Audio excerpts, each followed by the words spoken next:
நான் தான் ரோஷினி பேசுகிறேன். நம்ம இன்னைக்கு ஒரு திருக்குறள் படிக்கலாம். எப்படி இருக்கீங்க? சரி வாங்க வீடியோக்குள்ளே போகலாம்.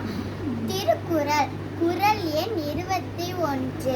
குறள் ஒழுக்கத்து நீர்த்தே பெருமை விழுவத்தே பணுவல் துணிவே. பொருள் ஒழுக்கத்து நீர்த்தே நீஞ்சவர்களின் பெருமையை சிறந்ததாக போற்றி கூறுவது நூல்களின் துணிவாகும். எங்க கூட திருப்பி சொல்லுங்க பாப்போம். ஒழுக்கத்து நீர்த்தே பெருமை விழுப்பத்தே பணுவல் துணிவு. பொருள் ஒழுக்கத்து நீர்த்தே பெருமை நீஞ்சவர்களின் பெருமையை போற்றி கூறுவதே நூல்களின் துணிவாகும். இந்த திருக்குறள் உங்களுக்கு பிடிச்சிருந்தா லைக் பண்ணுங்க, ஷேர் பண்ணுங்க, சப்ஸ்கிரைப் பண்ணுங்க. தேங்க்யூ.